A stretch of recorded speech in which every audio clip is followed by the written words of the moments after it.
इसी तरह मैंने आपको ये भी बताया था कि ये सब्जेक्ट्स बाकी सब्जेक्ट्स में किस तरह से आपको हेल्प आउट कर सकते हैं, ओवरलैप कहाँ पे करते हैं। स्किल्स के बारे में हमने बात की थी। आज बेसिकली हम एक सिंपल सा टॉपिक करेंगे, क्योंकि मैंने पेपर 1 से ही स्टार्ट करना है आपके साथ। सर ने रोड मैप भी शेयर किया है, 50 के राउंड अबाउट आपको टॉपिक्स पढ़ाए जाएंगे। ये बहुत एक्सटेंसिव सिलेबस है, बिलीव मी। इतना पढ़ाया नहीं जाता नॉर्मली, अकेडमिक्स के अंदर भी मैं पढ़ाता हूँ लाहौर में। तो मैक्सिमम जो टारगेट होता है वो पेपर 1 और पेपर 2 को मिला के राउंड अबाउट 25 टॉपिक्स पढ़ाने होते हैं, लेकिन यहाँ पे ये आपको डबल पढ़ाया जाएगा। इट मीन्स कि आपकी लर्निंग आउटकम ज़्यादा होगा एज कम्पेयर टू के जो रैंडमली या ट्रेडिशनली पढ़ाया जाता है। इसी तरह मैंने आपको पेपर 1 के 3 सेक्शंस बताए थे, western political thought, the Islamic political thought and the general की कॉन्सेप्ट। तो आज हम एक जनरल की कॉन्सेप्ट से स्टार्ट करेंगे, क्योंकि आपका जो रोड मैप है उसमें हम पहले आसान से मुश्किल की तरफ जाएंगे, बजाय इसके कि मैं आपको वेस्टर्न पॉलिटिकल थॉट पढ़ाना शुरू कर दूं। वो आपके सर से गुजर जाएगा, आपको समझ में नहीं आएगा। तो लर्निंग का भी ये रूल होता है, पढ़ाने का भी, कि बच्चों को, स्टूडेंट्स को जो है वो आसान से मुश्किल की तरफ ले जाया जाए। तो आज जो हम जो सेक्शन स्टार्ट करेंगे वो बुनियादी तौर पर फॉर्म ऑफ गवर्नमेंट के ऊपर है। ये एक बहुत इंटेग्रल पार्ट होता है। इस साल भी मेरे ख्याल से इस पे क्वेश्चंस आया है शायद, फेडरेशन या कॉन्फेडरेशन के हवाले से। तो सदारती निज़ाम हुकूमत, इस पे आज मैं आपको एक शॉर्ट ओवरव्यू दूंगा। ओवरव्यू तो पूरा लेक्चर ही होगा, और इसके नोट्स भी हैं मेरे पास। ये एक तो ये आपको नोट्स मिल जाएंगे, साथ में सॉल्व क्वेश्चंस भी आपको प्रोवाइड किया जाएगा। तो ये जनाब आज का हमारा पहला टॉपिक है, और सेकंड टाइम ऑफ क्लास के अंदर हम इसको कवर करेंगे। जी, सदारती निज़ाम हुकूमत अक्सर आप खबरों में, न्यूज़ में भी सुनते होंगे कि अमेरिका में, बता सॉरी इसी तरह फ्रांस के अंदर, ईरान में, इंडोनेशिया में जो है वो सदारती निज़ाम में हुकूमत है। पॉलिटिकल साइंस के अंदर एक सेक्शन होता है डिफरेंट फॉर्म्स ऑफ गवर्नमेंट, उसको स्टडी किया जाता है। तो उसमें पार्लियामेंट्री है, यूनिटरी है, डिक्टेटरशिप होती है, इसी तरह सदारती निज़ाम हुकूमत है। तो ये एक पूरा सेक्शन होता है फॉर्म ऑफ गवर्नमेंट का, जो कि ओवरऑल आपको वहाँ पे पब्लिक एडमिनिस्ट्रेशन के अंदर भी पढ़ना पड़ता है, और इसी तरह जो है वो समटाइम्स इसका कुछ हिस्सा जो है सोशियोलॉजी के अंदर भी पढ़ाया जाता है। लेकिन पॉलिटिकल साइंस का इंटेग्रल पार्ट है। तो सदारती निज़ाम हुकूमत ऐसी हुकूमत को कहते हैं जिसमें मुल्क का सरबराह और रियासत का सरबराह सदर होता है, ठीक है। और सदर जो होता है वो मोस्टली इलेक्टेड होता है, यानी बराह रास्त लोगों के वोट के जरिए से सिलेक्ट किया जाता है। और सदारती निज़ाम हुकूमत का एक डेफिनेशन ये भी होते हैं कि ऐसा निज़ाम हुकूमत जिसमें रियासत के जो इदारे होते हैं उनके दरमियान ताकत का तवाज़ुन ज़्यादा बैलेंस्ड होता है as compare to other form of the government. यानी एग्जेक्टिव ब्रांच है, आपकी लेजिस्लेटिव ब्रांच है या जुडिशियल ब्रांच है, तो उसमें जो पावर ऑफ सेपरेशन होती हैं अंडर द कॉन्स्टिट्यूशन, वो ज़्यादा बैलेंस्ड होती हैं। अच्छा, इस तरह की जो हुकूमत होती है, सदर मोस्टली फिक्स टर्म्स के लिए सिलेक्ट होता है। जैसे फ्रेंच प्रेसिडेंट जो है वो 5 साल के लिए मुंतखब होता है, इसी तरह अमेरिकन प्रेसिडेंट जो है वो 4 साल के लिए मुंतखब होता है। तो सदर मोस्टली अपनी मुद्दत को पूरा करता है, राइट। और सदर के पास बहुत सारी एग्जेक्टिव पावर्स भी होती हैं। जैसे फॉर एग्जांपल अगर हम ये कहें कि अमेरिका में सदारती निज़ाम हुकूमत है, तो वहाँ पे सदर के पास वीटो पावर भी होती है कि वो कांग्रेस के किसी भी पास शुदा बिल को जो है वो वीटो कर सकता है। यानी वीटो का मतलब ये नहीं होता कि आपने ओवरऑल उसको रिजेक्ट कर दिया। इसका मतलब होता है कि वो दोबारा रिव्यू के लिए जाएगा कांग्रेस के पास, लेकिन जब रिव्यू के लिए जाएगा तो उसको अप्रूव करने के लिए 2/3 मेजोरिटी रिक्वायर होती है। सो दैट सदारती निज़ाम हुकूमत का मतलब ये भी होता है कि जो ब्यूरोक्रेसी होती है, एग्जेक्टिव ब्रांच जो होती है, जिसको इंतज़ामिया कहा जाता है, वो सदर के अंडर काम करती है, राइट। जैसे अमेरिका के अंदर जो है या फ्रांस के अंदर मोस्टली जो ब्यूरोक्रेसी होती है उसका लेना देना पार्लियामेंट्स के साथ बिल्कुल नहीं होता, वो प्रेसिडेंट्स के अंडर काम करती है। और इसी तरह प्रेसिडेंट अकाउंटेबल भी होता है। उसकी वजह ये होती है कि अगर वो परफॉर्म करेगा तो उसको पता है भाई नेक्स्ट टर्म में जब 4 साल बाद अमेरिका में इलेक्शन होंगे, तो अगर मैंने परफॉर्म किया होगा तो लोग मुझे दोबारा से री इलेक्ट कर लेंगे। फॉर एग्जाम्पल 2020 में ट्रम्प को दोबारा से री इलेक्ट नहीं किया गया, उसकी वजह क्या थी कि उन्होंने कोविड को बहुत ज़्यादा मिस हैंडल किया। जिसकी वजह से अमेरिका में बड़ी तादाद में लोगों की मौत हुई due to the corona virus spread. तो अब ट्रम्प के पास तो ये चॉइस नहीं थी कि उसने दूसरी मुद्दत के लिए खुद से मुंतखब होना है, नेवर। तो यहाँ पे ये जरूर होता है कि सदर बराह रास्त अवाम के कटहरे में जरूर होता है। और यही वजह होती है कि 2020 में उन्होंने रिजेक्ट किया, लेकिन बाद में 24 के अंदर जो है वो ट्रम्प दोबारा रिलेक्ट हो गए। तो ये निज़ाम हुकूमत जो होता है पूरी दुनिया के बहुत सारे कंट्रीज के अंदर एग्जिस्ट करता है। जैसे फॉर एग्जांपल यूएसए इसकी बड़ी बेस्ट एग्जांपल है। ब्राज़ील हो गया, मेक्सिको हो गया, आपके नेबर में ईरान है, इंडोनेशिया है।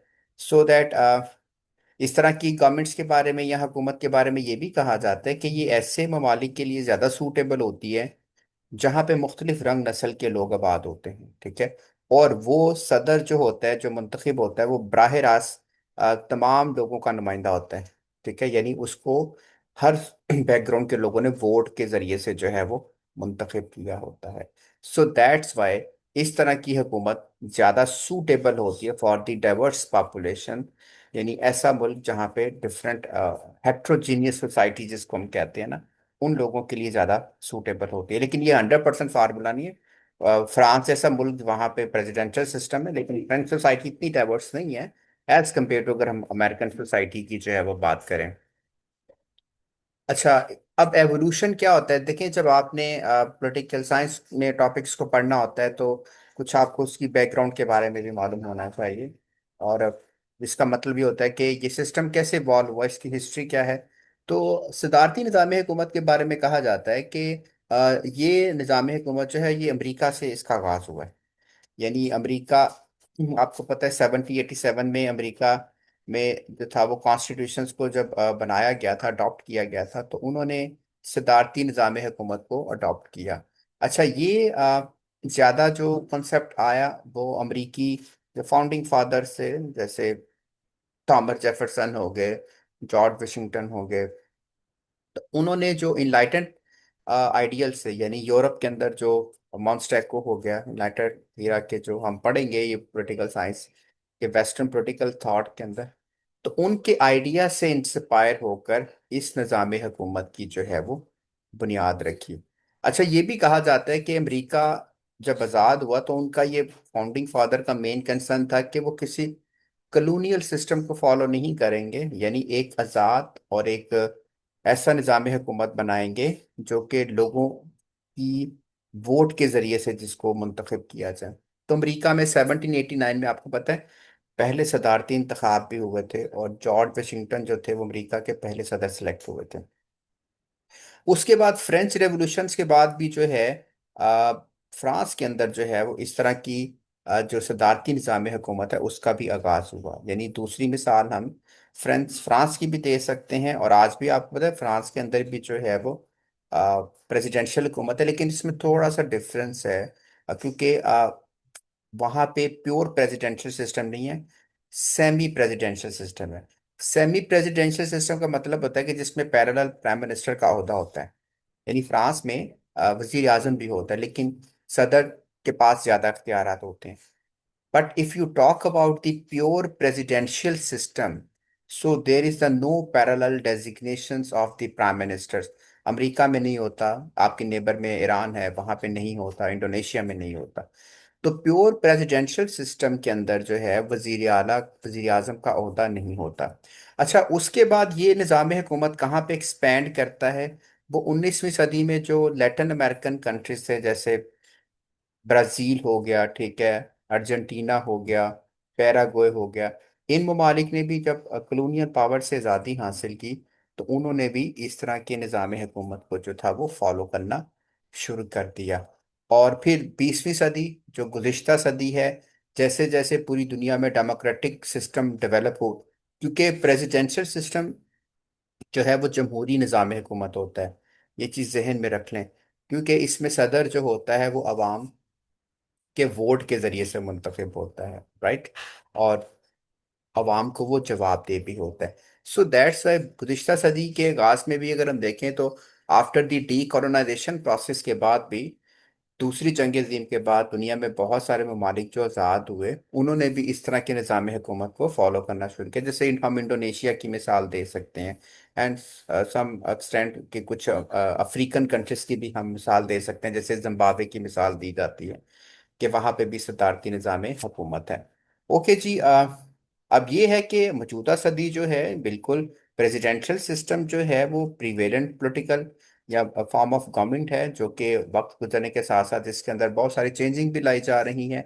हर मुल्क जो है वो अपनी सोसाइटी की रिक्वायरमेंट्स के मुताबिक, अपनी पॉलिटिकल डेवलपमेंट्स के मुताबिक सिस्टम के अंदर चेंज भी करता है।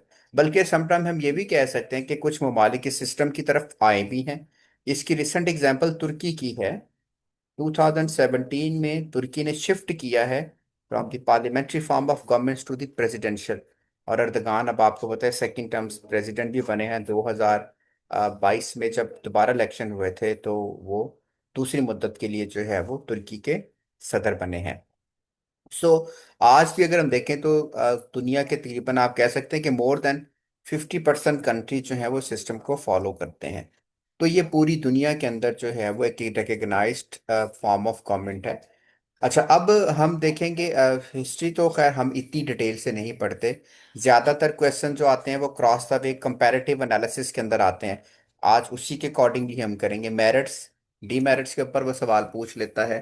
पढ़ाने का बुनियादी मकसद टीचर का ये ज़रूर होना चाहिए उसकी सब्जेक्ट्स के ऊपर और उसकी आप कहते हैं ओवरऑल जो फिनोमिना होता है इस सब्जेक्ट्स का, वो इस तरीके से पढ़ाए कि बच्चे को जब पेपर देखे तो उसको फील हो कि हमें सही डायरेक्शन में पढ़ाया गया है। क्योंकि मकसद तो यही होता है कि पेपर पे क्वेश्चंस आए और आप उन क्वेश्चंस को अच्छे से अटेम्प्ट कर लें और आपको उसी डायरेक्शंस में पढ़ाया गया हो।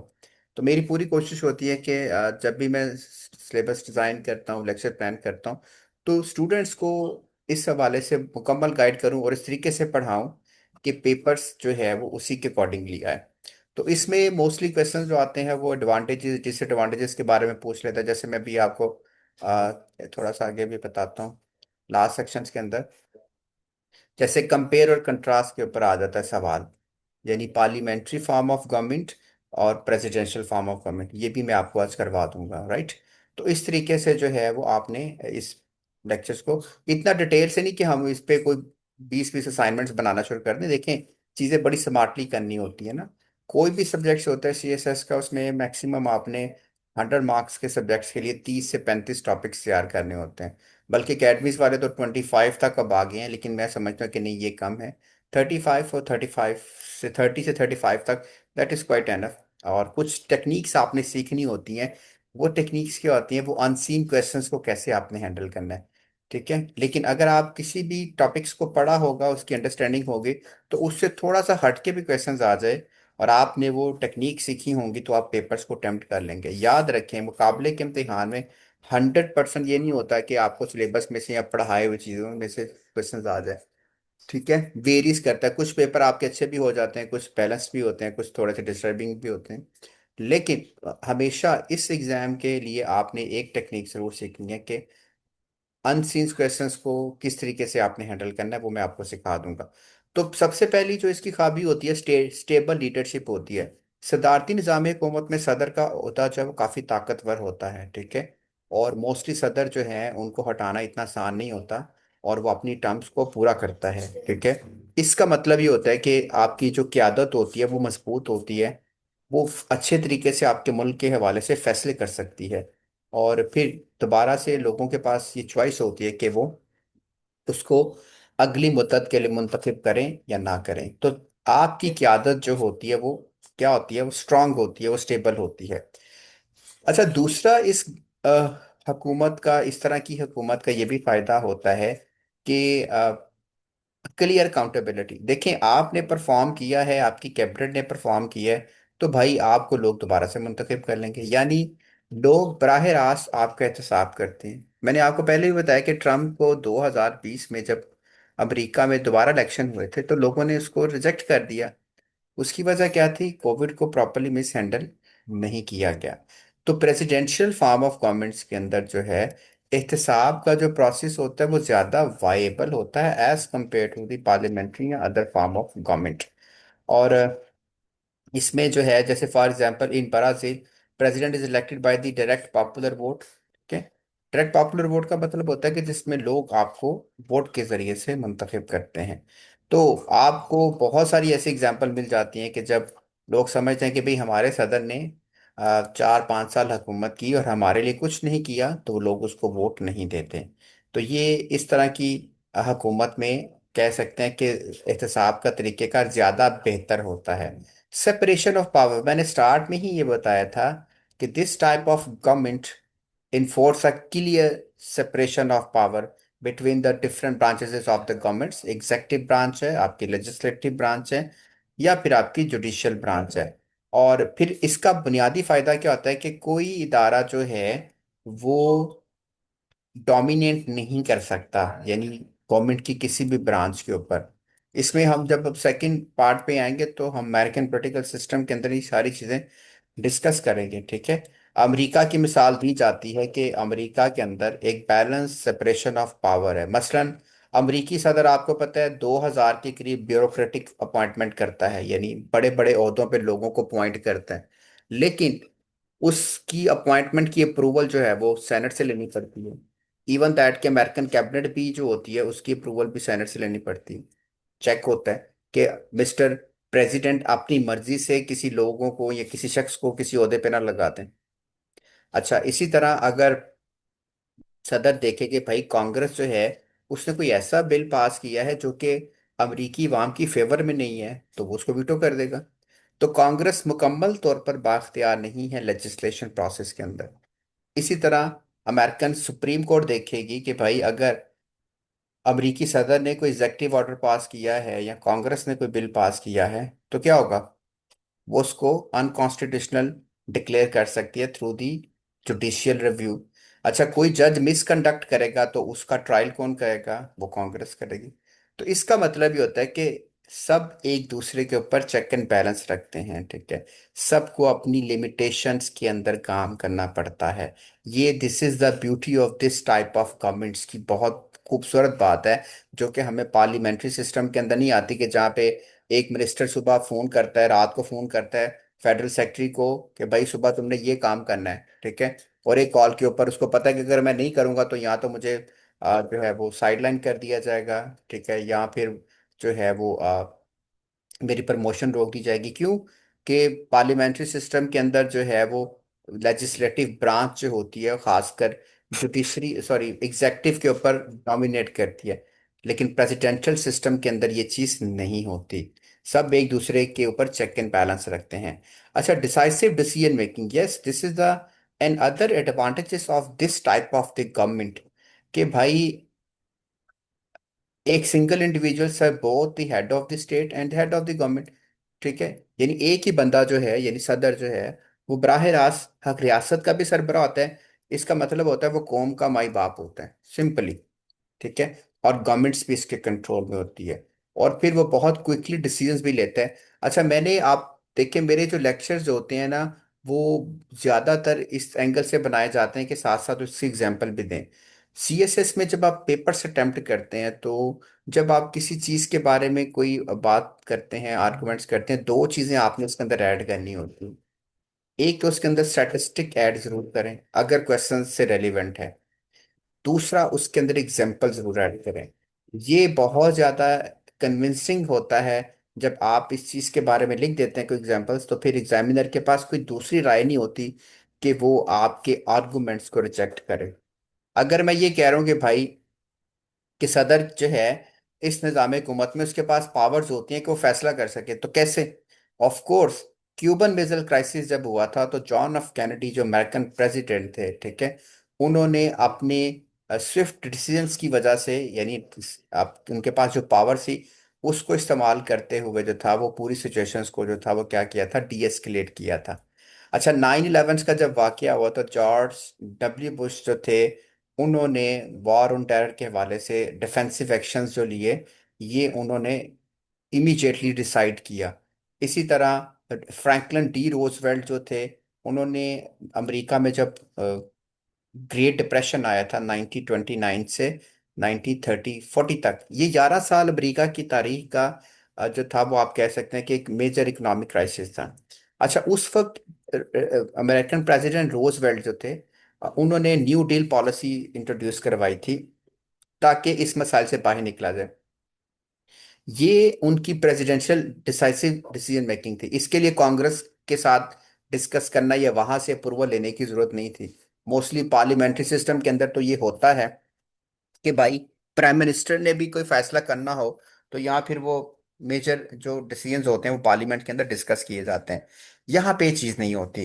अच्छा, check and balance, this is the and other dominant and advantages of this type of the governments, कि तमाम ब्रांचेस जो होती हैं वो एक दूसरे के ऊपर निगाह रखती हैं।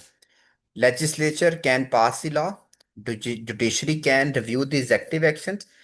वो देखेगी जुडिशरी के सदर जो काम कर रहा है वो ठीक से कर रहा है, कोई ऐसा एग्जेक्टिव एक्शन तो नहीं है जो कि कानून के खिलाफ हो, अमरीकी या लोगों के बुनियादी हकूक के खिलाफ हो, वो उसको गैर कानूनी करार दे देगा। इसकी मिसाल मैं देता हूँ। ट्रम्प जब पहली दफा प्रेसिडेंट बने थे 2016 में, उन्होंने 7 कंट्रीज के लोगों पे बैन कर दिया था कि वो अमेरिका ट्रेवल ही कर सकते हैं।